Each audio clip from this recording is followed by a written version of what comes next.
Oh my god, I didn't actually notice that. Oh my god. Oh my god. Oh Jesus. Oh, that's so good. How does that look worse than PES, like from like our generation, from our era? So I'll tell you. So in pounds, so I was getting £6.50 an hour to work there. Yeah, and I found out that some of the people staying there were paying 10,000 a month. Holy shit! What kind of what? What kind of crypto are you buying? Crypto? I don't have any. Do you have loads? I mean, off record. No, I'm just kidding. I mean, I'm okay about it. I mean, where are you investing? You're about to be 30. Are you telling me you haven't invested in anything yet? I did actually put some money into something, not crypto, just normal piggy bank. Yeah.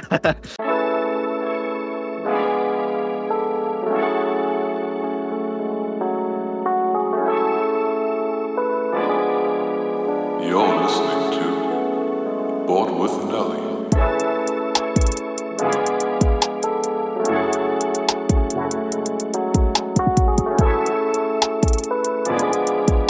Nelly from the future here. Two things. One, I forgot to kind of introduce my guest. Sometimes it happens. So Bilal Zafar is a very funny British stand-up comedian. He is also, very talented. He's working on his own television show, which I believe he's presenting soon, and hopefully he'll get that. He also has a Twitch channel where he is a football manager in the video game PES. It's fantastic. I will leave links down below to all his work.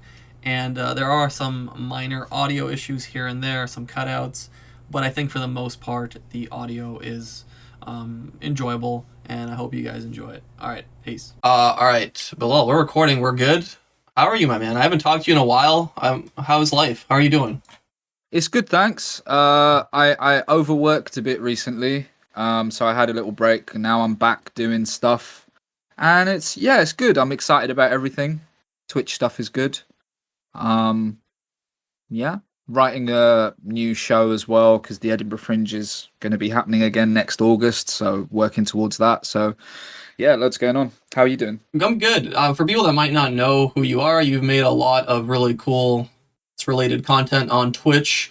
I'm curious, how's that still going? Are you still going strong with that? Are you still doing weekly streams?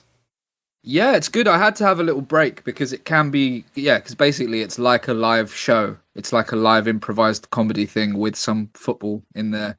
And it just got that with everything else. It's tiring, One of those streams, it honestly feels like I've done like an hour-long stand-up show. Because I'm exhausted once I'm done. But no, it's good. And I've got a lot of plans with where to take it next, which is a secret, but I will tell you when we've stopped recording. Yeah, it's but yeah, it's good, man. It's despite the sort of possible downfall of PES. Please tell me we can talk about that, please. Well, of course. Oh my god. I mean, I don't have any, because I know that you messaged me, didn't you, about asking me what was happening, and I didn't really have any inside info on that. Something I did know, though, is that I think a lot of people got excited thinking that they were going to bring Master League back like it used to be, like with Castolo and stuff. But something I found out through talking to Konami and other little bits was that it seems like they don't know who has the rights to like Castolo and Dodo and everyone. Are you serious? Oh, I remember we talked about this last time, but I couldn't believe that would be such a massive, roadblock for a conglomerate of their size. It's really weird. I mean, so what happened is that I made a film. I made an hour-long kind of documentary style, weird kind of film based around my PES streams I do. And Konami sort of, I've not actually talked about this publicly. Konami said like, at first they were backing me and they were like, they were maybe going to sponsor the film and, help with the costs and stuff. And then they said, actually, you might get sued by Konami HQ. So I had to do certain things. So in the film, I haven't, there's no footage of the newer game. It's all PES 5 stuff. And it was all to do with the intellectual property, the IP. And I said to him, I was like, well, can I buy the IP? Because if it's not too expensive. And they said, They said no because it's owned by too many people and it's all over the place. Another thing that happened. Do you know the show Sex Education? I've heard of it. I've seen the trailer. I've not watched any. I've not watched it either, but they wanted to use Dance Dance Revolution, which is a Konami game, and it took ages, and then they couldn't use it for the same reason that the IP is like apparently all over the place. And yeah, that's so outrageous. So who the hell messaged you from Konami saying, "Hey, you're gonna get an envelope in the mail. It could be a little sponsorship deal, or you could get sued." Good luck. So I kind of know Konami Europe. I've spoken to a bit because I did they sponsored a few of my streams last year as well, which was really nice. So I kind of know those guys, and they're great. They're really nice. They got loads of good ideas, but obviously it's Konami HQ in Japan that does everything, really. So they're the ones that are kind of dictating the show. Yeah, unfortunately. It's really tragic because Konami's holding a lot of IPs hostage. I don't know how much you know about Konami in the last... What? Oh, no, go on. Yeah. I didn't know about You laughed at the word hostage. I'm like, oh, man. What yeah, they're holding a lot of IPs hostage. So recently, and my best hope was, because I hate EA and FIFA so much, I was hoping that there was a challenger. It's just like the old Russia, USSR. I don't think either of them are fucking, in the right, let's say, but you need them to balance each other. And I was hoping Konami, despite their problems in the past couple of years, would be that balancing force. But Konami is actually like, I would relate it to people that wanted to kill Hitler. Konami was like Himmler. Himmler was the next guy in line who was like, some said much worse than him. So it's like, there was really no winning for me as like a guy that loves football. Anyways, I've digressed a little bit too much. So they are now holding specific. So they're holding a lot of licenses to like, Metal Gear Solid. I forgot what else they own. They own a bunch of Silent Hill, I think. And now what they're going to try to do, apparently, is outsource to other developers. So they're going to say, you know what? Someone wants to make a Metal Gear Solid game? Great. Go for it. Here's the IP. Here's everything. The other studio takes charge of it, and they just put it under their name once it's done. Is that good or bad? I don't know. I don't know. Konami is a concerning company. Like, I was really... Because what happened was they had 2 years. They had 2 years. That's more than any sports video game in quite some time. No sports video game gets 2 years to be made unless it's like the first one in its like series, like the first 2K basketball game. That probably took a couple years. But like after that, it's yearly installations, right? And then they took a year off in the most, like, I guess, perfect time because EA was kind of tanking. Their game kind of sucked. And everyone was hyped up about PES. They announced like the new engine. They showcased a bunch of graphics. They said, we need an extra year to work on the PS5 release. And we're like, oh my God, awesome. Here's some money. I bought the game out of like more like a, I don't know, crowdfunding thing because I didn't really want to play PES 21, Yeah. So I was optimistic. Is that what you thought as well? Exactly. Yeah, absolutely. I really thought this would be. I was just, I love PES. I was just really excited, and also in a selfish way, I was hoping that they'd launch this new amazing Master League, and I would, like help promote it and get some money for that. Honestly, I thought that might be a thing that happens, and now it's like, when are they even going to release the Master League? Is it going to be next year sometime? Like, have you downloaded the new game, by the way? No, I haven't yet. Oh my God. The demo, right? It's the game. It's the game. The game's out. The actual. Yeah. But you can only play.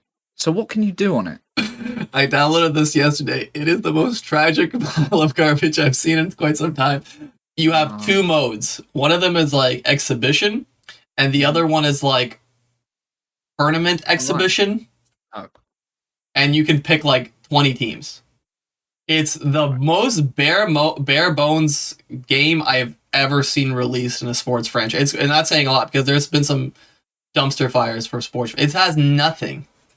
It's completely free though, right? Completely free, but it should be because it's garbage. Yeah, no, it's really. I'm honestly really upset by it. Like, yeah, no, I totally, man. I had such high hopes. Like this whole thing, this Twitch thing for me has changed my life. When I started doing the PES streams, everything it's just been much better, and I was excited as well. Yeah, I was really excited for this whole thing, and thought it was going to be an incredible new thing, and I was so happy that I could be part of it now as well. And it's just, looking through Twitter and stuff and seeing all of the players like feet in the ground. And that's not even the worst thing. It's like, it gets way worse than that. Yeah, I'm so glad you brought that up. Actually, I do have something prepared, if you don't mind. Yes. Okay, I do have something prepared. I will be sharing my screen, and I've captured taken some of my favorite screenshots and videos that I've seen on Twitter, and I was hoping to show you. Because I think this is Did you see any glitches when you played? Just like smaller things, I made a pass to a player. It almost looked like he was frozen. Like it was a scared deer. Like he just didn't react to it. The game disconnected once. The game once loaded into the game and then disconnected after. And then I got to the main screen of online, and the first thing it says, like a little note from Konami, it says, we're having some issues with the game. I'm like, oh, okay, like let's see what they are. It's like problems with connecting to the game. Like, all right, number 2, it's like problems with recording results for games. Like, bro, what did you guys do? Like, you're having problems with the most fundamental aspects of the game. This isn't like, oh, there's a small weird crowd animation. Like, what? The game is broken, like completely. It's bad. So basically, I've read a bit about it. So they decided to make it cross-platform thing where you can play on your phone. And is that what did it? That's what caused the problems, right? I mean, it's your guess as good as mine. I don't know. Right. I don't know what happened. I think the idea originally, because I think what happened at the very start 2 years ago was very different than what was released today. I think the idea originally was to actually create a really quality game based around a new game engine. However, I think what ended up happening through that 2-year plan was Konami got greedier and greedier, and they saw like a potential to probably go into the mobile space, because that's a much easier space to make money in with microtransactions, with like all that stuff we both hate. So then they just went down that route, and I would imagine they probably like suffocated their development team into making these like poor decisions. Yeah, man. It's absolutely shocking. All right. I think honestly, like as funny as it is, I'm sure the stuff you're going to show me. It's going to be great. You're going to love it. Oh yeah, I do love it, but it is heartbreaking. I mean, for you, it's especially heartbreaking because like you have a career essentially out of it, and this would have if PES blew up realistically, if it was a good game, even if you weren't an ambassador, even if you didn't make any videos with Konami, you would immediately get a massive amount of new traffic to your place. Yeah, so I mean, why am I telling you this? I'm a horrendous human being. All right. No, I know. That's what I was hoping. I was like, at least there will be people that want to see the new game, and then I need to full screen this. Hold on. Can you? Wait, I thought that wasn't really part. Yeah. It's I'll get to it. Don't worry. Sure. It's okay. So this was what was promised. So I mean, some pictures need a little bit of context, let's say, okay? So this was what was promised. They wanted to give you this gorgeous-looking Bale. As gorgeous as you can make Bale look, to be honest. You can't really fix that face too much. Anyways, so then... I can't remember what this was supposed to be. I think this was supposed to be like, I don't know, Salah or something. Some guy wrote, like, this guy's Salah on PES 29. Yeah. This is a classic cyberpunk, which... That's good. This one's with I think it's Ruben Diaz with his neck literally broken. Oh my god! But his whole body is twisted. Yeah. I don't know what's happening here, but I've seen this glitch a lot. This is not like a one-off thing. And actually, a lot of these are not one-off things. These are all, I would say, substantial problems with the game. And then this someone said this is eFootball. Aren't lookalikes the weirdest thing? How does someone have a career from looking like someone? I don't understand. And also, why would you ever book a lookalike? Why would I don't know. Like for your party or something? I don't know. So weird. Who's that meant to be? So who's the Barca player meant to be next to Ronaldinho? Is it Piqué? I don't know, actually. I don't know who this imposter. That's not Neymar. This is a mystery and a half. I don't know. Oh, that's a great picture, though. That's so good. They're so happy. Oh, I love that.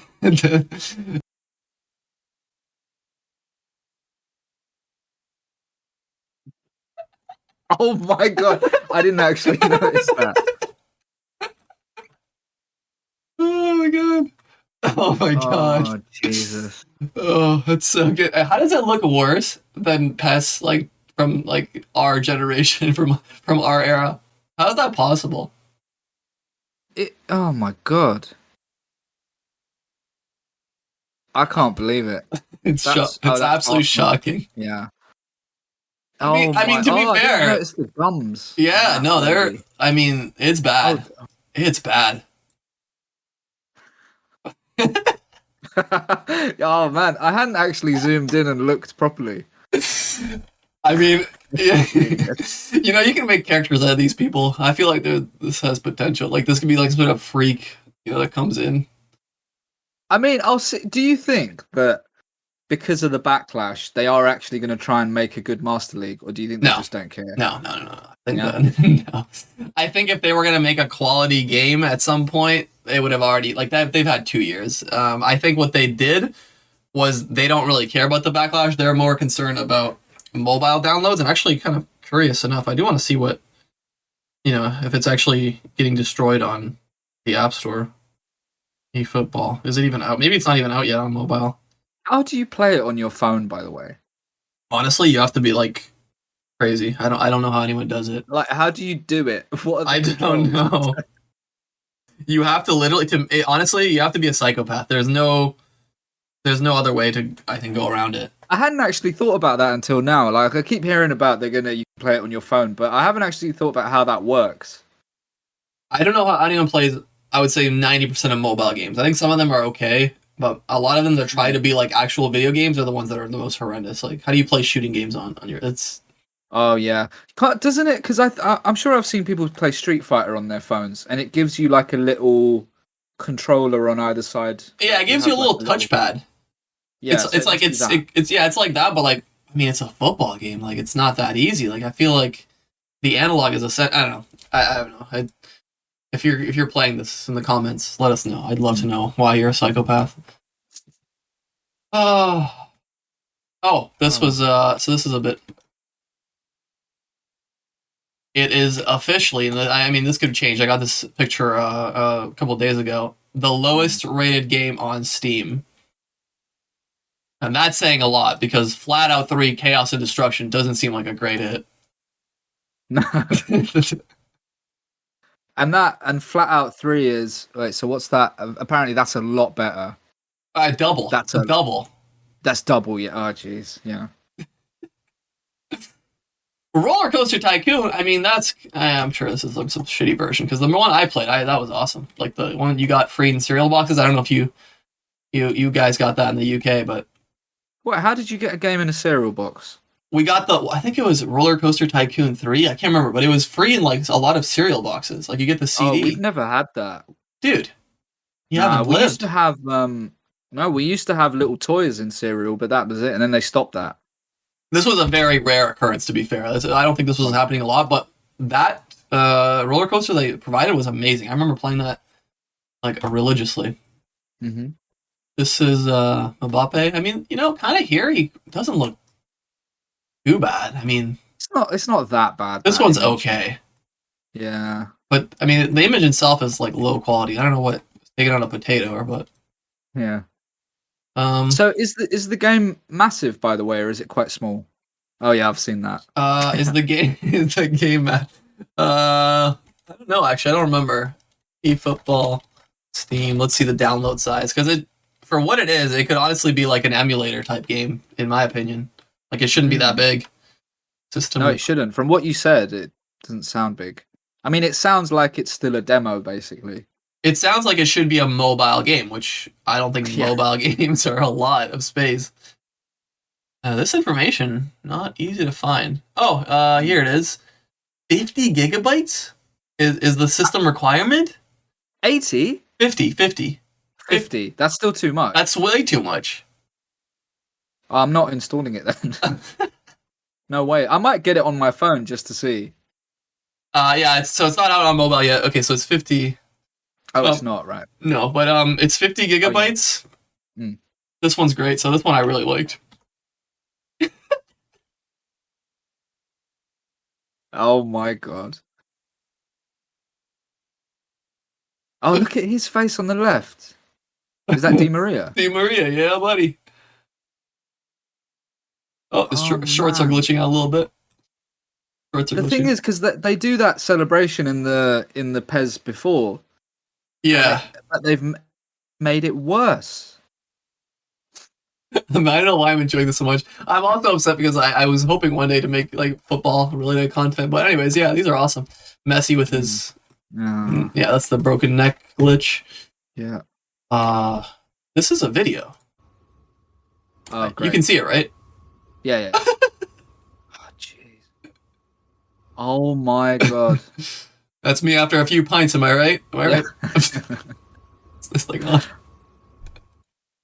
Do your feet go into the floor? Yeah. When you're drunk? They feel like they do. Let me honest with you.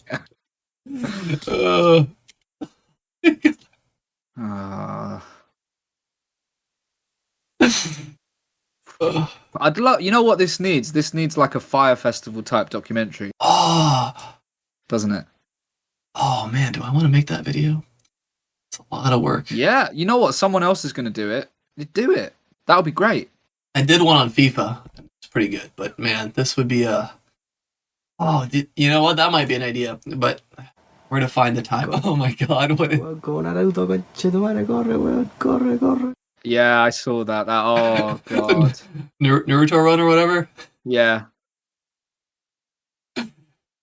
Okay. Yeah, that's great. It's so bad, like because I was like, I've had this disappointment before because I was really excited about Cyberpunk. Yeah. Really, because I love The Witcher so much. Yeah, I remember. I was so excited, and then that did a similar thing, but it was not this bad. I mean, at least that was a game. It was playable. You could see that there was actual effort, but like it got, they released it a bit early. This looks like there was no effort. Maybe for context, you don't know who this guy is. I think this is one of the community managers. Okay. Or PES. And I don't know, someone in September was like, trolling him on Twitter, and he said, "It's okay, mate. The excessive negativity I see on here has become normalized by so many." And that's a fair statement. I agree. The product will do the talking, not me on Twitter. That's where it got that's too funny. It reminds me of. Do you know the show United States of Al? No, I haven't heard of this one. I've been watching it on stream. It's sorry, I won't take too long on this, but no, whatever. It's a show. It's a sitcom, an American sitcom about a Afghanistan war veteran. I saw you watching that yesterday. Were you watching that yesterday? Yeah, I thought it was some sort of torture that you were trying to the new form of torture. It basically was, yeah. And that's similar. Where and sorry, it's for people that don't know. It's about him and his Afghanistani translator. The translator moves to America to live with him, and then he moves in with his family, and he's all like, "In my country, we do things like this," and it's absolutely shocking. And the trailer came out for that, which just looked really horrible and like racist, basically. And again, the creators of the show were like, "Wait till the show comes out. You'll see that it's not like that." And then it absolutely is worse than we ever thought. It's like so much worse. It's so much worse than we thought. Like we didn't ask for like this amazing, out of the water, like blow us away. We just wanted like a quality. Anyways, yeah. I can't. I saved this because someone said it looks just like Pest 2022. Someone said this is Pokemon PES. This was the promised PES. That's great. This was the delivered PES. Why does he look like Oozle? Am I crazy or does he look like Oozle? Oh, a little bit. Yeah, a little bit. What you mean. Yeah. Why is it that those weird, like that picture of Pogba, that random guy, why do they always look more like the player than the actual lookalikes? I feel like that's a phenomenon. Like that, it's weird, isn't it? Like there's some sort of psychological thing there, Mm. There's this. That reminds me of. There's this one. I don't know if you ever watched the show How To with John Wilson. I haven't. It's so good. It's really good. I think you would love it. It's got like a 9 out of 10 on IMDb. It's really unique. It's this guy that goes around New York, and he literally just documents what's happening. It's almost like Planet Earth, but for New York. Oh, that sounds cool. And this guy's a psychopath. He has like 10 years of footage, and he has so much footage. And it doesn't matter what the topic he's talking about, he finds a way to tie it in with the footage of the thing happening in New York. So let's say he's talking about cops. He'll have a video of some random lady walking her pig in New York street. Like she's, and he took that. I know he took that. He has like countless hours of footage. So anyways, it reminds me of, wait, why was that? Yeah, he finds this group of people that recall events differently than how they happened. And they built this like conspiracy type group where they're trying to document the Mandela effect. Right, yeah. Yeah, and it's so good. It's like these flat earthers, but it's so funny. It's so good. Oh, I love the sound of that. Yeah, if you don't love it, I'll honestly jump off What's the bridge. the guy's name? John Wilson. How to with John Wilson. It's only got one season. New season's coming out this month. Right. I love that. This one's great. I sent that image to a few people. I really like that one. That's my favorite. Was this you in your little, in your downtime when you felt, Yeah. Sinking. So relatable. Oh my god. Yeah. Yeah. Okay, that's why I saved that photo. Yeah, it's McTominay, isn't it? And yeah, oh my god. Oh god, why am I so happy? This is all. Oh my god, this one's my favorite. Oh. It is funny. It's just like, it's sad, isn't it? It's like, why couldn't this have happened to FIFA? Man, that hit the nail on the head. Yeah, that would have been great. Mm. Why do bad people win? Why do good things happen to bad people? That's exactly essentially the question. This is a clip. Right. I can't remember what this one was. What happened here? Oh yeah, this is a FIFA level glitch because I see this happen in FIFA all the time.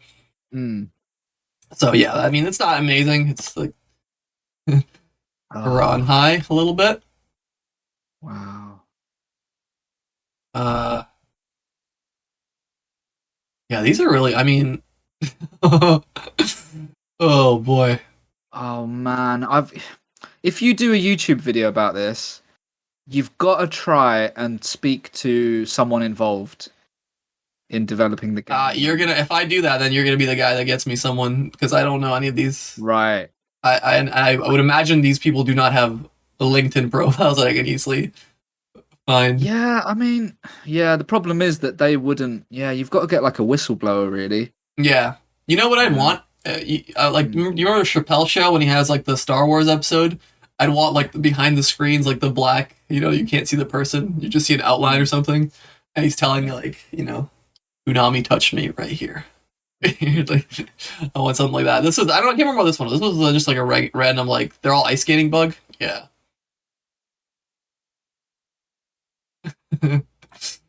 Ugh, good times. Good times. Yeah. All right, I think that's the last one. I was really, even when they started showing the first images of this game that people were excited about, it still didn't even look that good. I think the whole thing, all this stuff about the new engine and stuff, I think I really expected it to be a different thing, new thing. Yeah. I mean, they were saying all the right things. That's the real sad thing here, because they were saying like we want to make it free to play. We want to make it like you just download it and then the other stuff you pay for depending on what you use, which is like, yeah, of course. Like, why do you need a new football game every year? Why do you need a new disc every year? It's such a waste. Exactly. Like FIFA doesn't change. It sounded genius, didn't it? Yeah, and then they were saying like, oh, we want a new engine. Yeah, sorry, go ahead. Yeah. Have you seen like the tweets where it's like weirdly worded things like features in the game, and it's like super fast shooting, or like it's like doesn't make any sense? No, Did you see any of that? No, terrible. Is that on the game cover or is that on? No, I think it's Konami that were tweeting it. But it was like these images with text on. I'll try and find some and send some to you at some point. Yes, I mean, I'd love to see them. I'll have a look now actually and see if there's any esports. What is it called? Not esports. eFootball 2022. Even that, like, awful. Looking back at it though, I'm delighted that they chose to change the name because like I don't want this associated with Pro Evolution. I don't want this associated with like what was once fantastic. Yeah. But I did make a video that was like 25 minutes long about PES and why I love PES, and it took me a long time to make that video. It took me like over a month, and it totally was not worth it. I mean, I love the video. I think it's great, but like it has like 4,000 views. I'm like, man, this is a lot. That's what I'm scared of with YouTube. That is YouTube in a nutshell. Sometimes you never know. The other thing I guess I wanted to talk to you about, because you remember you had a manager card. Did they ever? You had a manager card in the game. Were you supposed to get a new one this year for this game? What do you mean, like my? You had a manager avatar in the game. Yeah.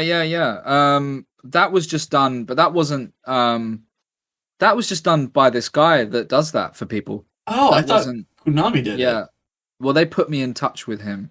Oh. It's one of those things which I think you're not meant to, like, I'm not meant to promote that kind of thing. He's a modder, is what you're saying. He modded it. Yeah. Okay. So there's a guy called Pez Universe who you might know. I've heard of him. Yeah, he's a really good guy, and he moved all the old Master League players and my squad into the new game for me, and then he got in touch with this other guy. I think his Twitter name is like Pez Faces. That's his thing. But the annoying thing is, every time they update the game, which was very regularly, it would remove my manager, and then he'd just turn into this big Japanese guy. So what? You had to reinstall it every time? Yeah, I had to message Pez Universe to message the guy. You know. Yeah. It felt illegal, really. Why? Why it feel illegal?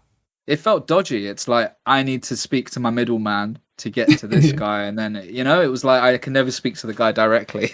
It's so funny though. I feel like if they were like, I mean, you probably had most or like up there with some of the most views on Twitch. Like, bro, just make the guy an avatar. Like, he's literally like one of your biggest ambassadors. Not to suck your cock here too much, but I'm just saying, like, it just makes sense from a business perspective, right? Well, I was hoping. The thing is, because it was that a PES 21 season update thing. That's why I was kind of really hoping this new one would. I was planning on having a meeting with Konami when this new Master League came out and like speak to them and say, look, can you do all of this for me? And because I am, promoting their game so much. But now I don't know. Like, I imagine the new Master League is going to be just like the last one. I also can't. You know what? You might have some content here, my guy. Because like, if it's gonna be so bad that it's gonna be funny, I'm just saying there's some potential here. Like it's like a shitty movie that like it's so bad that it's good. Mm-hmm. Like you have all these distorted faces in the crowd, and you have these weird bugs. It's like anomalies going on. You could downplay this as like an alternate universe where like. I don't know. No, yeah, I could. I don't think the thing is though, when they bring that Master League out, which I feel like I heard it was going to be in like February. I don't know if that's right. I feel like they would have fixed a lot of the glitches and the crowd stuff, and it might just be just an average game. I'm curious to see where this goes, because if just from a pure content standpoint, it's admirable that there's going to be a lot of content, whether it's good or bad. To be seen. Yeah, we'll see. Yeah, I don't see a date here, but I'm really excited. It's also gotten a 0.3 on Metacritic. That's pretty good. 0.3. Yeah, that might be one of the lowest ones I've seen in quite some time, to be honest. 0.4. Funny enough, FIFA actually has a pretty low one, or it did. At least it's just like to get a rating that bad. It's like in comedy, like we have a lot of comedy being reviewed here in the UK. That's like a thing, and like there's some 1-star shows, and to be a 1-star show, it's like the person can't even really do comedy. You know what I mean? It's like the Joker. Yeah. Although I think that's misleading, because in that film, the stuff he does in that scene, I think would have got laughs in real life. Yeah, I think. I mean, there's only one way to find out. I'm just try that. Yeah. Is this guy gonna mow the lawn right now? Wow, that's awesome. I can't hear it. You can't hear it? No. Oh, thank God. I'm sure my OBS will pick it up. Yeah, you know the funny thing is we didn't talk about you last time you were here, and that's something I'm kind of disappointed in. So I was hoping we talk about that. We talked a lot about pets. We talked about comedy a little bit.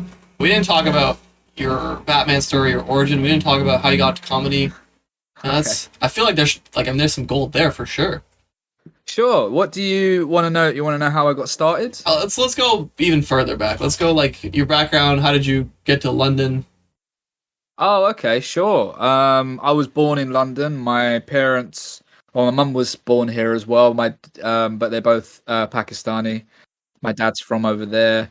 Um, Grew up, kind of, yeah, not with a lot of money generally, because a lot of around that time when immigrants would come here, like the only type of work they could do was kind of like factory stuff. So my dad did like some weird kind of sewing factory where he did like leather jackets. And there's something quite funny actually. There's a show here called The Bill. It doesn't exist anymore. It's like a cop show. The Bill. Yeah, The Bill. Yeah, like a cop series thing. Oh wow, it's actually ran for like 20 years. Am I looking at the right one? Yeah. 30 years almost. Yeah. And one of the things that happened when one of the really exciting things for my parents was that I think this was even before I was born, maybe, or I might have been really little. They were going to film a scene of The Bill in the factory place that my dad was working in, and a jacket that he made was on the wall. Wow. In the back of a scene, and that was like a huge deal. I mean, yeah, it is a big deal to them, yeah. right? Yeah. Oh no, yeah, absolutely. But it's I feel so lucky because now literally I get to sometimes do a bit of acting on like TV. Right. It's crazy that's what they used to excite them. But yeah, so it's there was different generations, different time. I remember my mom telling me like, you know, she got like a manager position and people were like really excited, they clapped, and she, like, I'm like, oh, that's adorable. That's the cutest sweet, thing. isn't it? It's like I wish I could. I mean, you find something that you love that much or that you care that much, and you do such a good job and excel in it. It doesn't really matter what it is. You can find. I guess it goes to show you can find pride in almost anything you're doing, right? Yeah, man, but it makes you, doesn't it? It just makes you appreciate the stuff you're doing so much more, doesn't it? It's like 100%. When you think about your parents, if they had a tough time or whatever when you were, growing up or when you were really little. Now it's like whenever things go well for me, it just feels it's just incredible, isn't it? Yeah. And something I think about actually sometimes is that if I became like a famous comedian or something, and I got like quite rich, or not even that, just I did quite well, and if I had kids, they would they'd kind of have everything they need, so they wouldn't have the struggle I had. Yeah, it's tough. It's tough. How do you instill adversity without having any actually adversity? I've always thought about this a lot. My thought was that what makes, let's say I'm not gonna suck myself off, but I'm not really worried about most things in life considering what we've been through. So maybe that's something that you can instill through, I don't know, something through like very difficult, something very humbling. I was thinking like, honestly, jiu-jitsu, martial arts, I think something like that. I can't see too many other things. Something really tough. You do that? No, I've done that before. That's what I want to do like more of. And I think when I have a kid, I think I'd want to go with them. I think something like that would be. I haven't had time. I have it on my list. I've done it before for a couple months. I really enjoyed it. It sounds good. I played so many different sports. I don't have time, but yeah, I think like, is there any other way to instill adversity? I don't know. I find it really interesting. It's like, because even like the reason that I'm so happy with the Twitch stuff is partly because about, when was it? Sort of 2 or 3 years ago, I was just really struggling. So like, I got there's a thing called, so we have the Edinburgh Fringe here, Edinburgh Comedy Festival, which people might have heard of. It's kind of a big deal here, I guess. And in 2016, I did my first solo show, and that got nominated for Best Newcomer, which is, again, it's like a big deal here. Even though I didn't win it, it's still considered a big thing. And then after that point, it's like I basically got less and less popular. It was really weird. It's like everyone was saying, like, literally, like, newspapers were writing like, oh, can't wait to see what this person does next, and he should be on this show. None of that happened. I did 2 more solo shows after that in Edinburgh, and neither of them were. I mean, they did fight. People came and everything, but it wasn't reviewed as much. There was just a lot less interest, and I just felt like I thought I've peaked, and like I don't know what to do now to get people's interest. I'm never going to get on TV, I was thinking, and all of this, and now to have created my own audience and everything, it's like the best thing ever. Yeah. But if I already, let's say my parents were really rich and they were like, there's comedians here that live in London whose parents have bought them a flat, an apartment in London. Studio where they can perform. No, Yeah. like nice flat. Yeah, nice. Yeah, actually bought them, like... Yeah. In London, that's like $1 billion.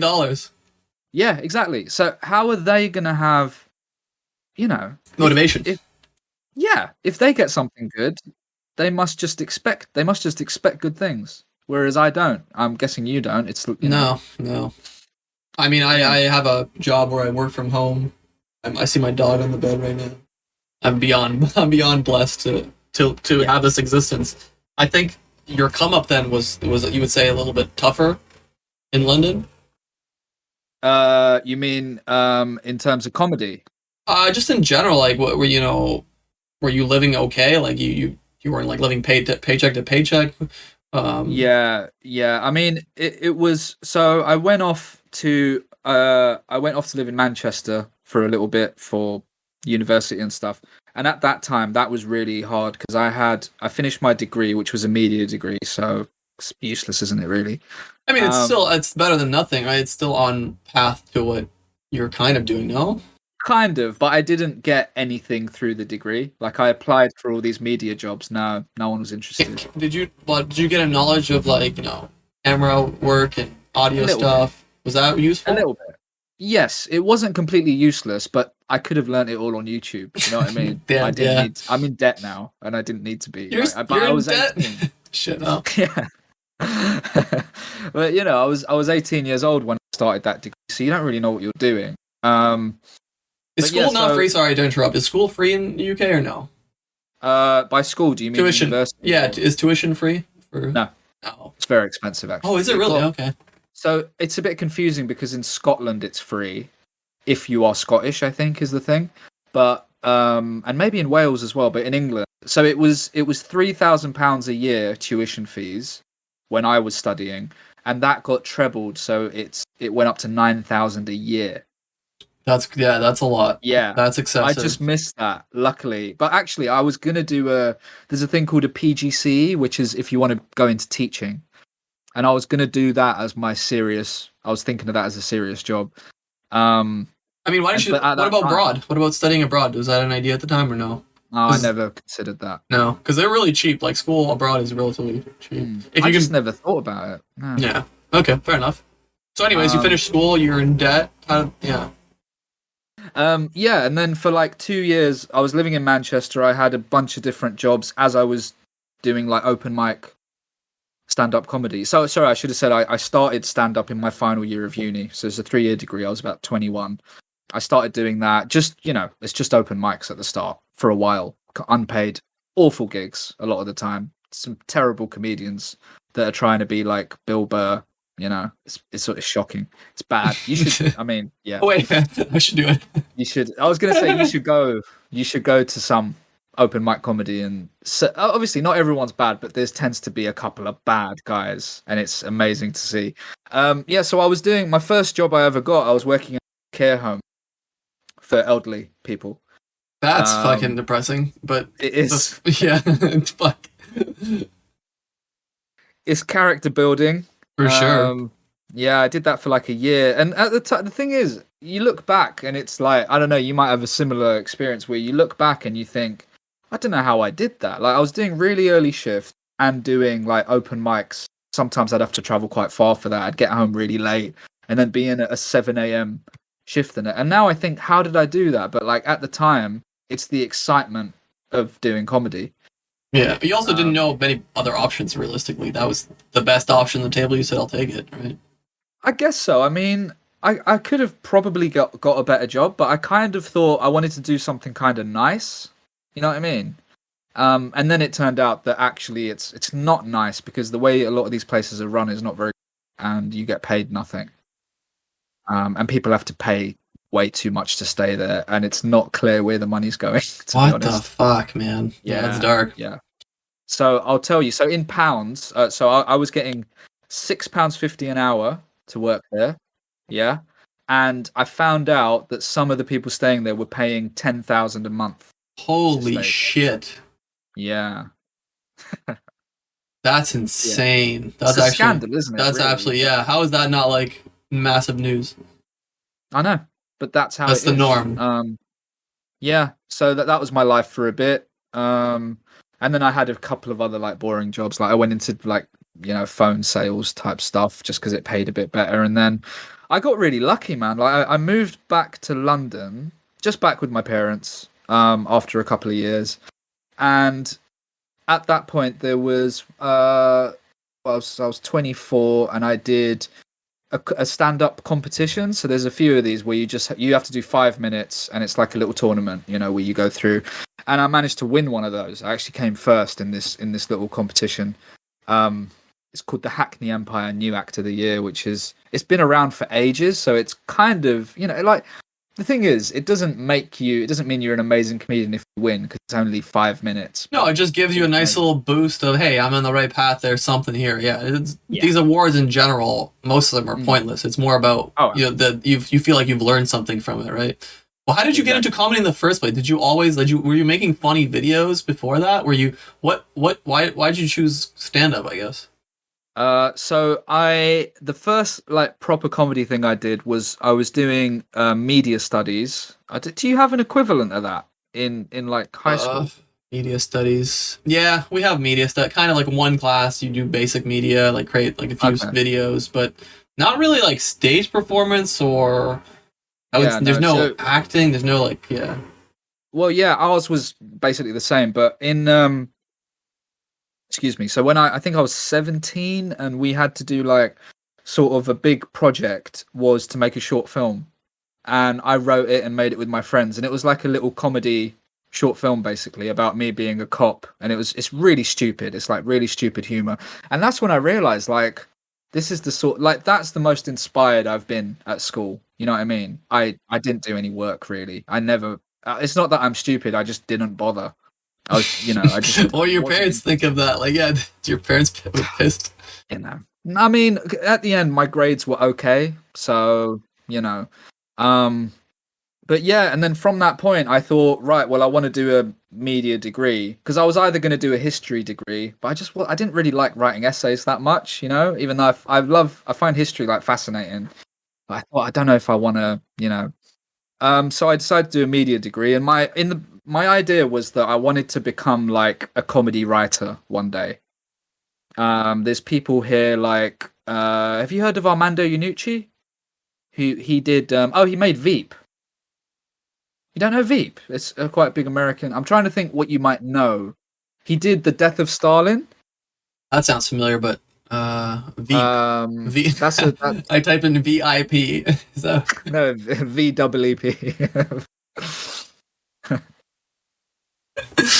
I'm illiterate.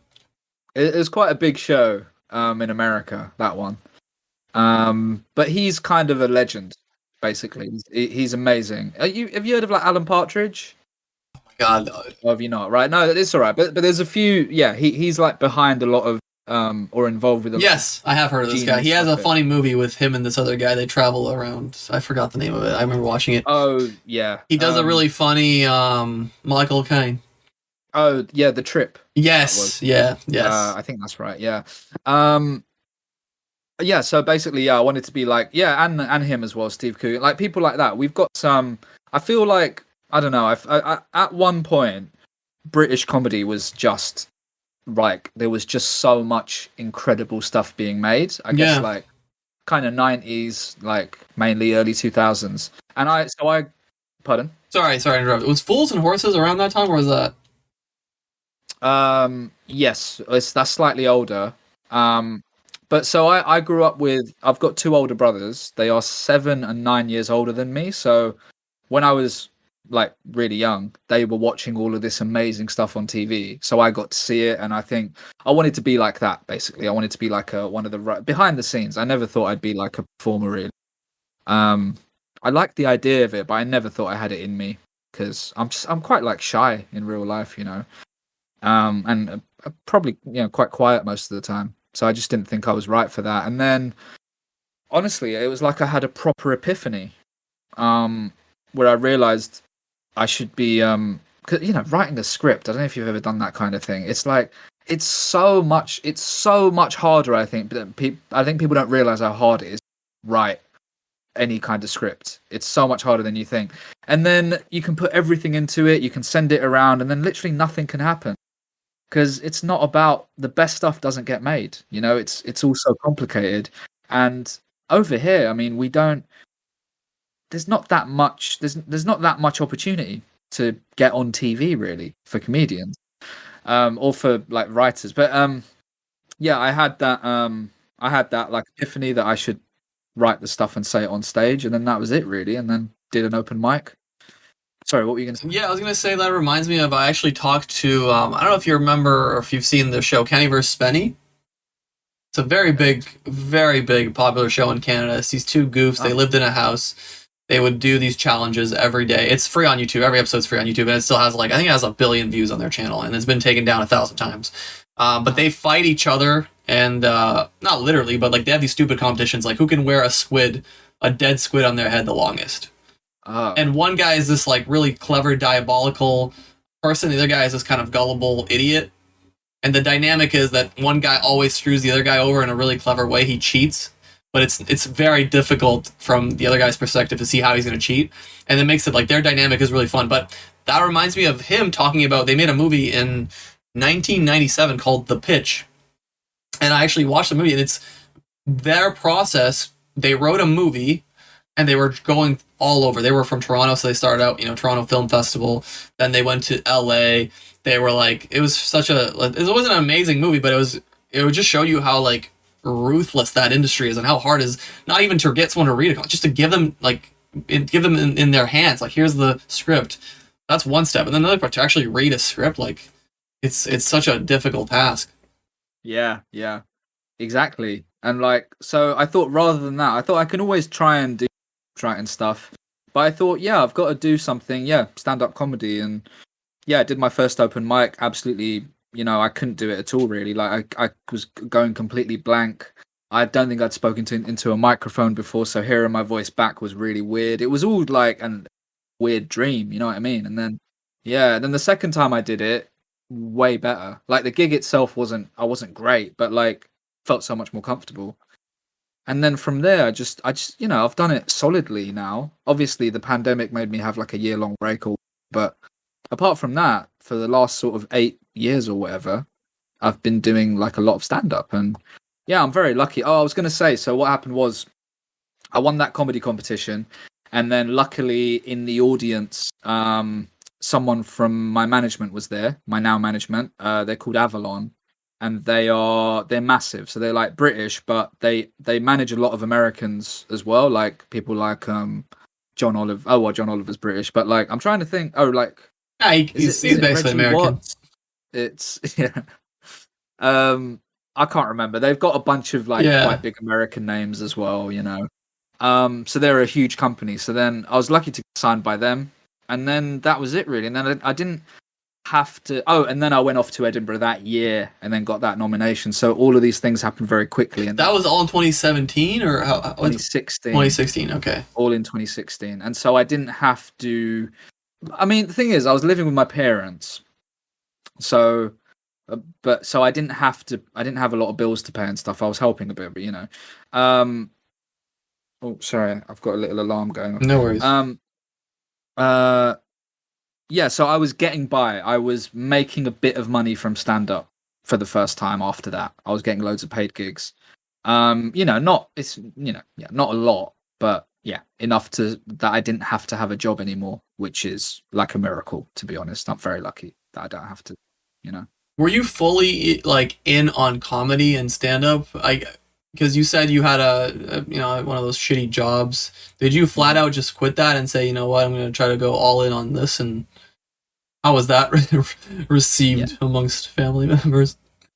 Well, the thing is, I've always been like sensible. Like, I've never done nothing. I've never sat at home. I have had, I've had little jobs. Whenever, like, because I could have, for example, I could have easily just moved back to London and not got the care home job and done nothing. But actually, you don't want to live like that. So I think they know that I've always been sensible. I think my parents like trusted me. Right. And then what happened? I guess when I won that comedy competition and get signed and stuff, it all looks very good, doesn't it? And then what happened? Also in 2016, was that 2016? I got to do a little bit of stand up for the BBC as well as at the Edinburgh Fringe, which wasn't. I think it was on TV. We have a thing here called the Red Button on BBC. Mm-hmm. Do you have that thing over there? Is a Red Button an international thing? No. Literally, you're watching TV. Special features if you press the red button on your remote. Oh, that's actually and it was cool. on that. Yeah, it's good. And it was on like online on the sort of the BBC iPlayer, the streaming service. So it was like, things were going in a good direction. And then I think a bit later. Hold up. You cut out for a sec. Repeat that one more time. So a bit after that, I got a job. I got a little acting job, like literally saying one line in a sitcom called Catastrophe, which people might know. It's got like Rob Delaney in it. That's quite a big show, and it's just, even though I'm in it for like less than a second, it's just quite good, isn't it? It's quite a good thing to show off about. Wow, this was pretty good rated too. Oh yeah, it's quite a popular show. So I think I mean, they were a bit unsure at first. But some people do stand-up comedy. Like, literally, there are a few people that have been doing open mic comedy for like over 10 years. It's weird that they do that. It's weird. And I'm not like that. Like, I was always ambitious with it. I was always going for stuff. Like, even like the thing with these new act competitions that exist, like the one that I won, like I threw myself into it early on.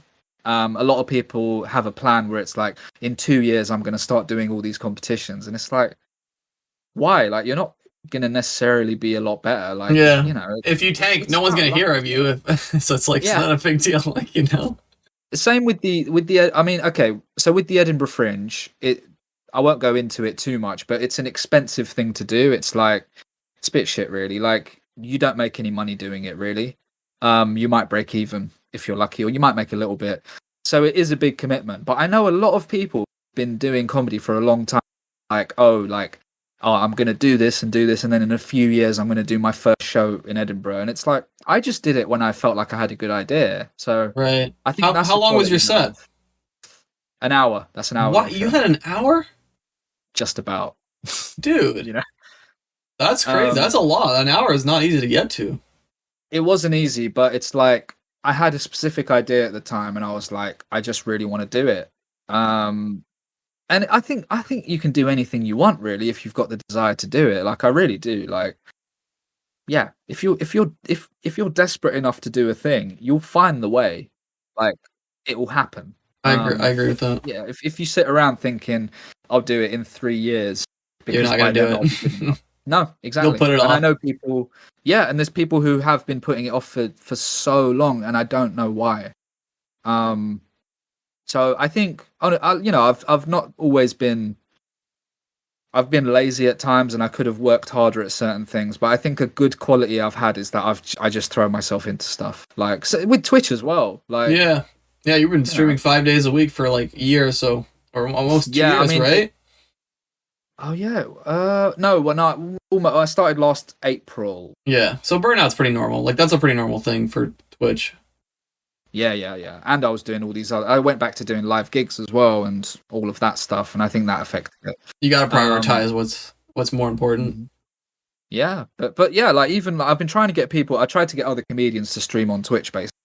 Look, it's good. Like, people are watching it. You can make money on it if all of that. You just need one good idea. You just need one good series, or one good, like, something that really is like a selling point for you. And if you have the personality or whatever, charisma, that's the bonus, right? But if you have a really good idea, like your idea for doing a retro stream manager thing, that's like a really good idea. That's something that, Oh yeah. say what you will, but not everyone's going to think of anything remotely that clever, or not many people thanks, are. I was very lucky. I think it just clicked. I just thought that's what I should. And I honestly, I might have said this to you last time as well. Like, I honestly thought this was a thing that a lot of guys were doing. I thought there would be Yeah, I remember. FIFA streamers doing this, and I thought I'm not going to compete with them, but I'll do it my own way, kind of. I didn't know that no one had done it. I mean, you can still do it on FIFA. That's the craziest part. No one's done this idea on FIFA. You could. Well, this is the thing. FIFA have added that edit mode now. They have? It's like they've added a whole thing where you create a team and stuff. Or maybe that's coming soon. I'm not looking. I'm not in it either, champ. I'm sorry. I'm trying People are suggesting that I move PES United over to FIFA, and it's like that would feel like such a betrayal, though, wouldn't it?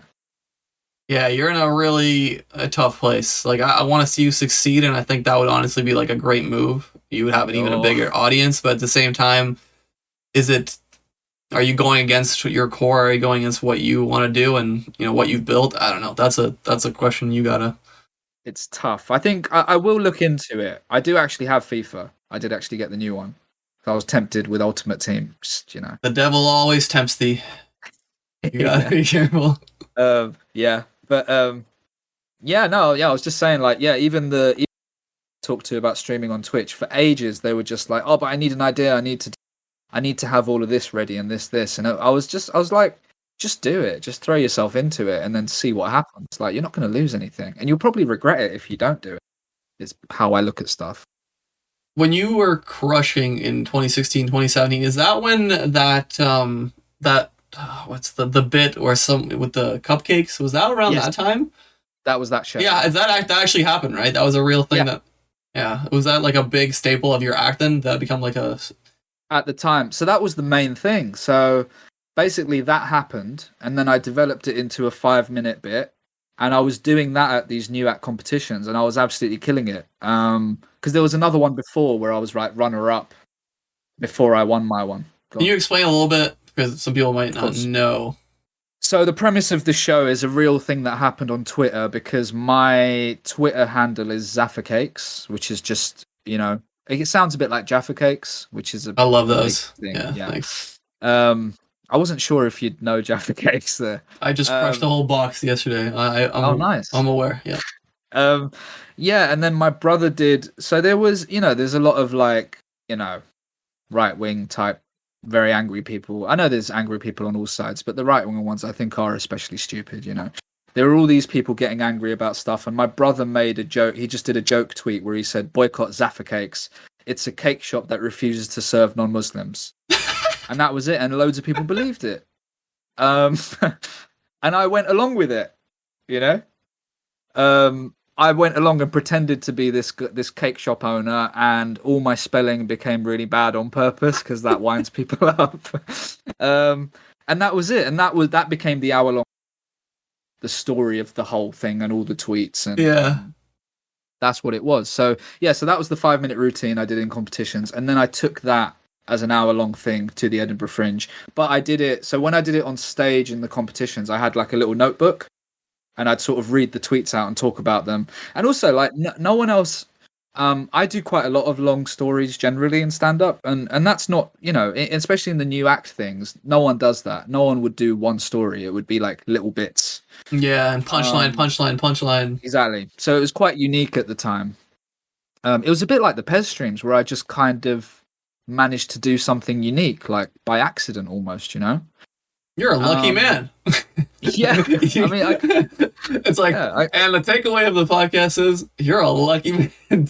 But the thing is, I guess like my mind works in a certain way, which isn't the way that a lot of other people do things. And the thing is, if I didn't go for it, these ideas would just sit in my mind, and I'd think, well, this isn't how you usually do it, so I wouldn't bother. But because I actually did it, it's what happens, isn't it? If you go for it. Yeah, I often think about the origin of ideas and the origin of, for me, it's video ideas. I mean, I do have like bits. I write down random things I think are funny. I don't know what I'm going to do with them. I just have like a massive backlog, but I do find it funny how and when these ideas come up. For me personally, I've tried to sit, like some people say, oh, you just have to sit down and just really like grind at it and like it'll come to you. I don't know. I've never really found that. Maybe I didn't give it the best effort I could. I never found really success in that.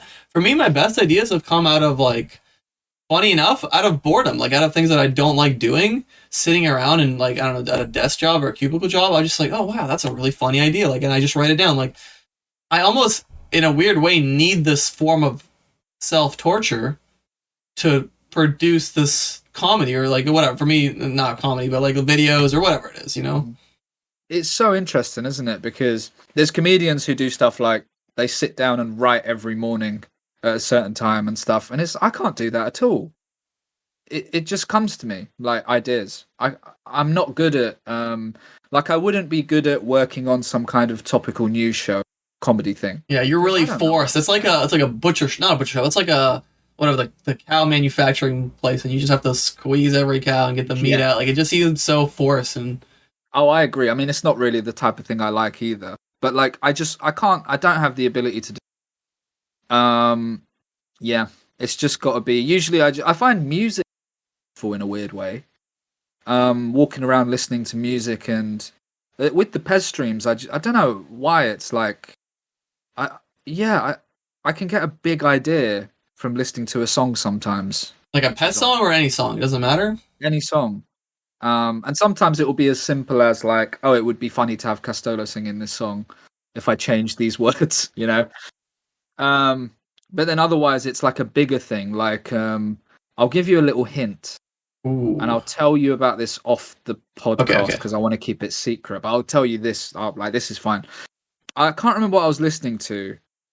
But I realised that Pez United need a bigger challenge, if you know what I mean. I need to do something else. I don't want to say it because I don't want to give it away. But I've got like literally walking around listening to Spotify and like I realized like, oh, this is the thing I have to do next. So now I've got the next kind of chapter of what's going to happen at the end of this season. Did that happen when you took the break? Did that happen when you took a little sabbatical? I did, yeah. Huh. Yeah. That's interesting. I did. That was helpful, yeah. Yeah, it was bad, man. The burnout I had was my mind. It's like, have you had it before?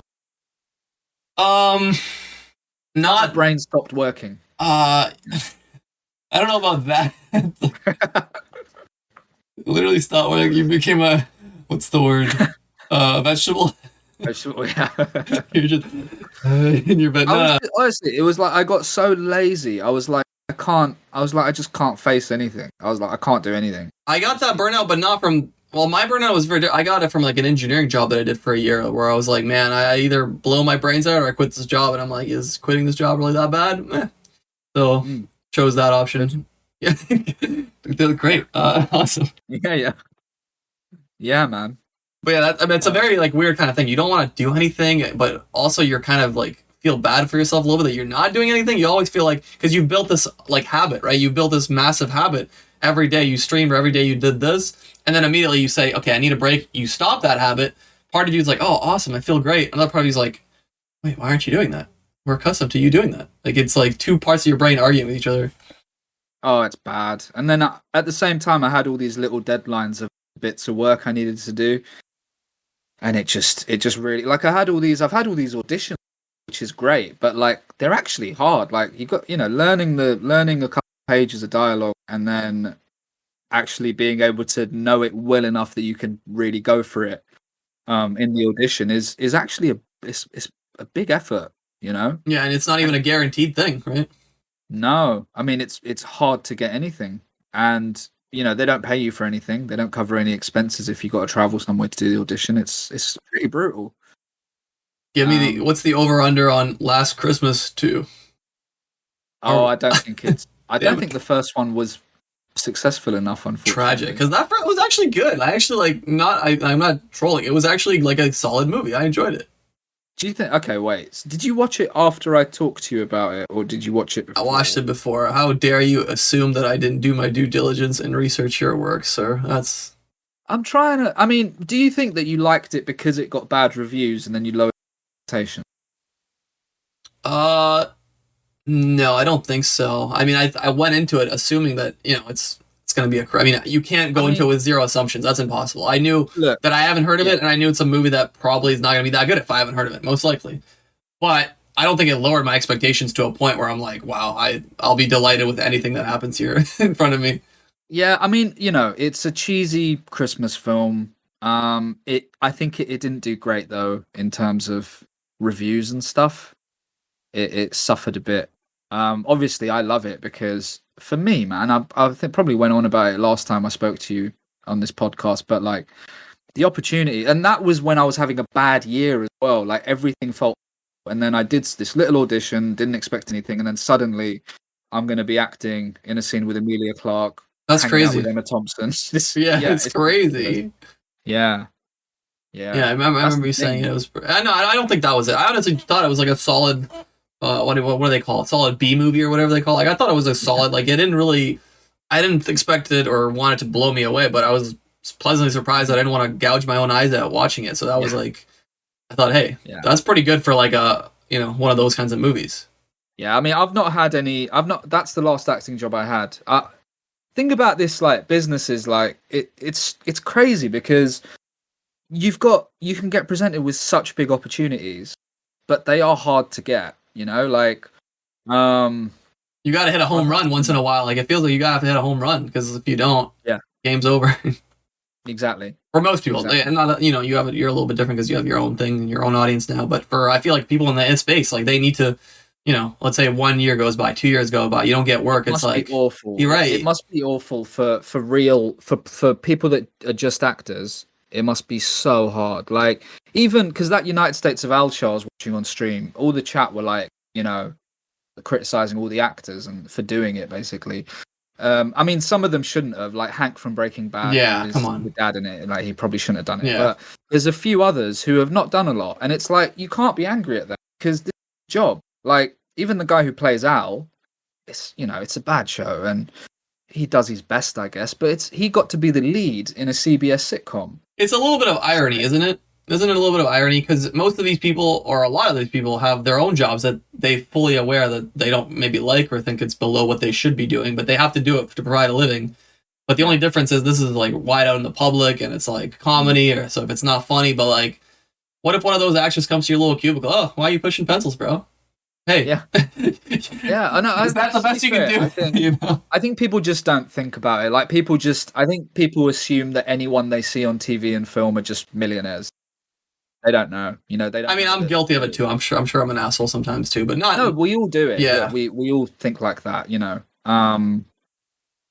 Yeah. What's next for you, my guy? You're back to streaming now. I'm curious to see where you're going from here. Your comedy's coming back. You're streaming. What comes as a priority? What do you most? You have one that's providing a very good living, and one that's going to hopefully provide you a very good living. So how do you manage, and what are you working on? I'm gonna keep going for the TV stuff and everything. Like I'm pitching a TV show soon, which is very exciting because I've not been able. I've only done that like once before, a few years ago. But I'm actually pitching it to a TV channel, which is it's huge. exciting. Yeah, no, it's huge. Yeah. It would be incredible if it happened. It's very hard to pull anything like that off. But also, I'm gonna keep going with online stuff. I mean, I think I'll start Patreon as a little thing as well to keep me going. But also, I want to do like a YouTube series. I really want to do I know that you're a fan of the. I can't wait for for those to come back. I mean, literally, come on. Yeah, like the most iconic. But the thing is, it really didn't take off. Like the videos really don't have many. Understand why they could still take off. Like if I, for example, did some stand up on TV or something, people could Google me and be like, "What else does he do?" And then they could all find it. Or it just takes if one celebrity tweeted about it, it'd blow up. So it could still be a thing. Apart from that, I'd really like to do a show where. That's why I was partly so excited when you told me about that How To with John Wilson. Mm-hmm. I'd like to do some kind of show where I'm on the street presenting something, which would be stupid. It would be the same type of thing that Hot Pepsi and the acting school do, where the tone of it is stupid, and I'd be a weird guy. Would you be like a sarcastic guy making fun of people with like really dumb opinions? Is that the vibe? I don't know. I mean, I like a character who's out of his depth. That's what I like more. I'd like me to be struggling if I'm Okay, I struggling got to you. even present the thing. You know, I got you. a huge inspiration for me has been Tim Heidecker Tim with Heideck. his stuff. You know, Tim Heidecker from Tim and Eric. Yeah, I've heard of Tim Heideck, yeah. Yeah, he does a lot of stuff where he plays a lot of characters that are like basically on the brink of a breakdown. I think that was partly the inspiration for the character of the Gaffer in the Pez stuff. That he's like, you know, he's having a tough time internally. You know, you can kind of tell. I really like this. This is like when I'm conflicted because I really like the series, and I also have this thing where like there's so many things that I really think are quality, but like for some reason the views aren't there. Whether that's because you've built a genre or you've built yourself around to be this pest guy, and when you try to do something else, because I mean that's happened to me right now. Like I'm Well, trying to do the acting school thing was first. It was, but it wasn't what you were known for. No, it Right. was the Pez stuff that took off. Yeah, big Right. time. So what happens in a lot of content spaces, and I'm also dealing with it to a certain extent. When you get not tired, when you try to switch to pivot, I think we've talked about this. When you try to pivot into anything that's not what people know you for, it's so difficult. It doesn't even matter sometimes if it's quality. Maybe we're just not looking at this the right way. Maybe it's not quality, but even if it's quality, people have subscribed. Everyone is in this like weird little niche time. It almost feels like everyone has to be like this cookie cutter. You do one thing and you only do one thing. And the moment you try to step out of that, it's like no one's interested. And not their fault either. That's kind of how the YouTube and stuff is designed. But it's kind of frustrating to not be able to do more than one thing. Because in life, how many people only do one thing? Like you're good at it. You're good at a few things. You're not good at just one thing. So why does your content have to be one guy that specializes in this one very niche thing? Like that. The good thing though, the good thing about Twitch is that at the start I was only doing the Pez stuff. At one point I was just doing that. But because I do more casual streams where I'm just talking and whether I'm playing a game or whatever, it lets people know who you are a little bit. Yes, Twitch has the more leeway because Twitch is a little more intimate. Someone is sitting down usually watching you for hours, maybe even. Where YouTube is a 10-20 minute video tops. Twitch is like they know you. Yeah, so I've had something really good is that I've done I don't know like maybe 6 or 7 live gigs since comedy has come back in the UK, and almost every time, or maybe more, there's been at least one person who watches my Twitch in the audience. It's crazy. That's surreal. Yeah, amazing. That's actually crazy. I've never had that kind of thing before. Yeah. So that's really, really nice. And so hopefully there'll be like, because the Pez streams are they get by far the most viewers out of but there's still enough people that seem invested in what I'm doing. Especially around the time of when I had, because I tweeted that, look, I've got a bit of burnout, so I'm not going to stream for it. I thought I'd just be honest, and I got so many nice messages, and I even had people saying stuff like, even if you stop doing the Twitch stuff, I'm a fan of you generally now. Yeah, so, like, that's beautiful. kind of thing. That's so rare. Sweet. Yeah, very sweet. I think it's harder if like, I think it's hard for people who, if because even the stuff I do, it's still quite cult, it's still very niche, the Pez stuff. But if I was on TV if I was like a character in a sitcom, then that really does become who you are. Yeah, it does. They have problems, those people, I think. That must be tough. It's such a weird one because, like, in a way you think, oh, I've secured this, probably a good income, I have a solid career path, I'm probably going to get a lot more exposure, but with that exposure comes, like, you become a little bit more one-dimensional, maybe? You become a little bit more a silhouette of the character you play. Yeah, and like I know like there's comedians here who have like got really big off doing some like reality TV stuff, and they sell loads of tickets now. Like they must be really rich, but it's not the same audience they had. It's not a comedy audience. They just want to see a famous guy. Yeah, are they fulfilled? Right? I mean, they're probably financially okay, but are they fulfilled? And then and I don't know. I mean, I in comedy, I'm guessing they don't really take as many risks now and stuff. It must be because the audience is going to want some quite bland material. Yeah, that's really tragic. That to me is like the definition of kind of being trapped in a nice birdcage. Like the old expression that you've got a really nice prison, but you're still in prison. Exactly. And that would be tragic to me, at least. Yeah, I mean, I'm very, very picky about what I do anyway. I've been offered some TV stuff before, which is really like cringe. And I Big Bang think Theory, I'm UK version. basically, I mean, I'm trying to think of so basically, a lot of the work I've been offered has been around like my race Oh, sorry, and you cut out. Sorry, it's around your what? a lot of the work I've been offered has been around like my race and religion and stuff, and it's bad stuff. You're right. It's written by white guys most of the time. They don't know what they're talking about. Man? Yeah. How are they not getting canceled? I don't know. It's really strange, but yeah. So I think I've made the right decision in turning a lot down, and then that's why it makes all this the following I got off Twitch now. And I should say for people listening, like or watching, is it a video as well? Yeah. For people watching or listening, what was I lost my train of thought completely. Oh no, sorry. I was gonna say my Twitch isn't huge. I'm not getting like I don't have like tens of thousands of people watching. It's like I don't know, hundreds. Yeah, that's pretty good. It will go up to like 1,000 if it's like a cup final, which is funny that happens. I have a lot of people that watch the VODs back on YouTube and stuff. Yeah, that's something we didn't talk about actually. I forgot because I remember I recommended that you start uploading the VODs to YouTube. Has that actually been working out, or like how's YouTube success? It's fine. It's not incredible. It's I have a guy that edits for me now who's really good, and he makes thumbnails as well that are really good.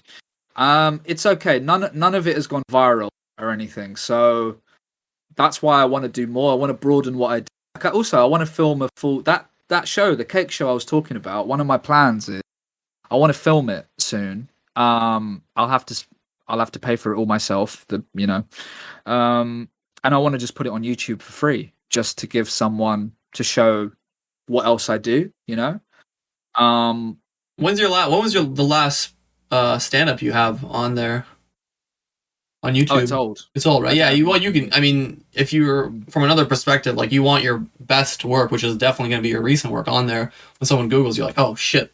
Because I've seen that with a lot of comedians. I've seen like their work from like 10 years ago, and then they're like work from a year ago. I'm like, holy fuck, this is unbelievable. Like it's a different human being on stage. The problem is it's quite hard to get good video of yourself a lot of the time. And like I did this gig where the deal was that you do it unpaid, but they film it all and edit it all professionally. But the crowd was terrible. Oh, yeah. It was bad. And you only get one shot, right? Flat. Yeah. Yeah, that's rough. And they actually cheated it. They edited everyone's sets to make the laughs louder and everything.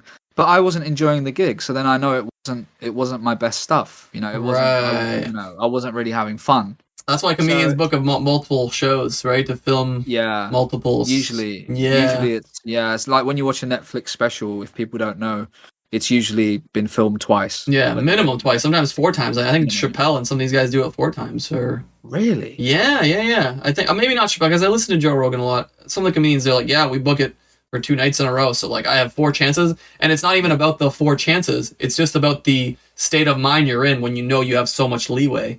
You become more comfortable and you just crush. Do you think Rogan would need about 100 chances?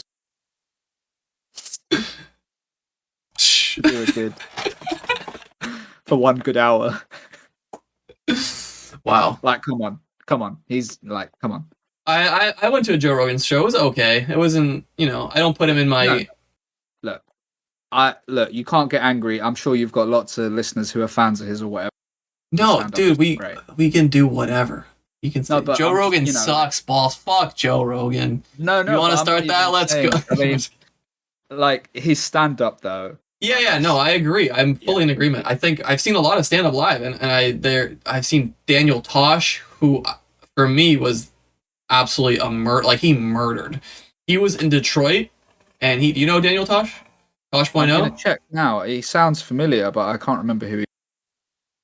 He crushed. I remember Seinfeld was horrendous. He literally was using material from 30 years ago. I wonder who else. I went to see Kevin Hart. For me, and a lot of people love Kevin Hart. I'm not. Maybe I'm a hater, but it wasn't for my cup of tea. Joe Rogan was just like an okay like comedy performance. I didn't think it was anything crazy. Yeah. But it should be good though, shouldn't it? He's been doing it like over 20 years. I mean, he's Anyway. built up such a massive audience that it doesn't even matter at this point because he has so many loyal That's it, fans. yeah. That's one of those, right? But I think at least Joe Rogan is admirable that he tries new topics every 2 years, I think. Whereas some comedians, Yeah. I just don't get how Seinfeld was doing literally stand-up from 20 years ago. When I saw him, like, dude, I paid $70 for this ticket, and you're telling me that I could have just watched Seinfeld at home and I would have heard half of the jokes? Oh my god! It was even more expensive. He came here and it was £100 a ticket. £100 a when he came ticket. here. Yeah. That's... I don't know how we got into this.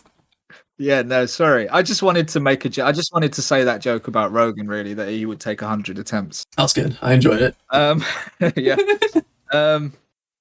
Yeah, no, sorry. We're Filming 4 times and you had problem with like buying time and people to film your show and it's not free.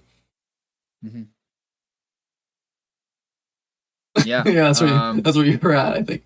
But yeah, I was just saying that I need to film some stand up and upload. Thing is, as well, it's sometimes hard with this stuff because when everyone talks about you, like, oh, this person's going to be a big star, kind of thing, and then you kind of, because I know people who have had like Amazon Prime specials now, and I've never been asked to do any of those, and it's like you don't know whether to sort of wait. Also, because of Twitch and everything, I've got a bit of money for the first time, which I've never had as an adult. I've never had like a bit of spare cash. Yeah. So now I can afford to do these things. What kind of crypto are you buying?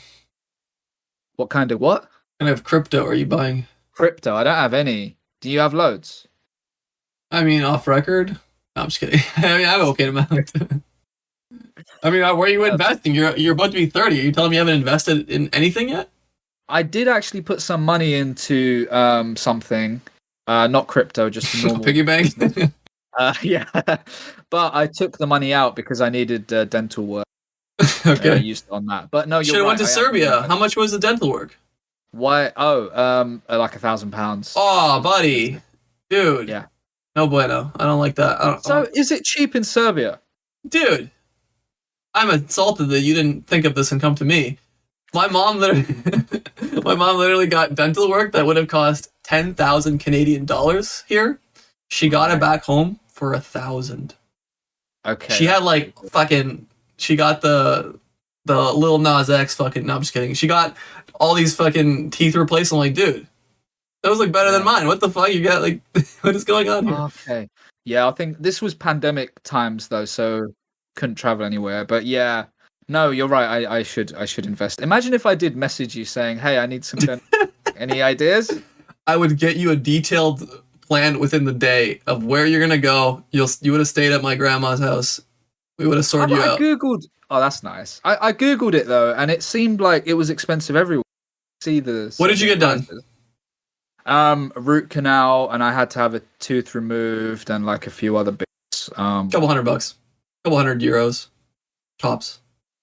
And the flight there probably would have been €50. You could have enjoyed like a weekend there, just gone to. When I'm in Europe again, we can maybe arrange something. I don't know if you want. We can come to Valencia or we'll go to Serbia. I was telling a bunch of friends I want to dental vacation, my guy. Come on, yeah. Who's not in on that? No, but I wanted to get some friends to Belgrade to watch Red Star Belgrade. Okay, cool. I think that'd be fun. Yeah. Like maybe the Eternal Derby. We watch like the rivalry between Red Star and Partizan. Those get wild. Those are fun. Those are a good time. Mm-hmm. So I'll keep you in touch with that. Oh no, please do. Yeah, that sounds fun. We've done an hour and a half, believe it or not. We've exhausted everything that I want to talk to, and we talked about a bunch of other stuff that came up. The Pets movie, that's the other thing I just wanted to ask you. Is that ever going to come out online so I can watch it? Yes, it will. Yeah. Basically, so yeah, the Pez movie, it's an hour long, and I've done one screening so far, and we're trying to book in some more screenings, but basically I need to do another edit of it because there's some bits I had to rush it in the end. It's still good. Yeah. But there's things I wanted in there that I didn't have time to do. So I want to do that, and then I can just send you a Vimeo link. But I will go. Yeah, and hopefully that will be done in a month.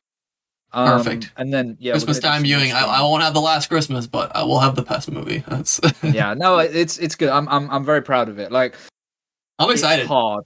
making an hour-long thing is hard. It turns out. I made a 41-minute mini documentary for FIFA. Self plug, shameless plug, and that took me about 3 months. I think I told you. I can't remember if I told you, but it took me 3 months working part-time every day, like about 30, 40 hours a week. Yeah, it's really hard, but I'm very proud of it. Like it is what. Hold up. You cut out. It is what it is, and then you cut out. I don't know why it keeps cutting out randomly. I don't know. Sorry. Yeah, it's all good. It is what it is. It's a very silly little film. It's very stupid, funny little thing. Like it's I can't wait. Yeah. Thanks, man. Thanks for coming. I will leave all your links. Where can people find you? Where do you at nowadays? The best place. Well, there's Twitter, which is Zafar Cakes, Zafar Cakes, one word, as I said before. And then Twitch is the same, twitch.tv/Zafar Cakes. Come and say hello. Beautiful. I'm a big fan. Big fan. I can't wait to see what you're doing next. Thanks, man. Thank you. Thank you for having me.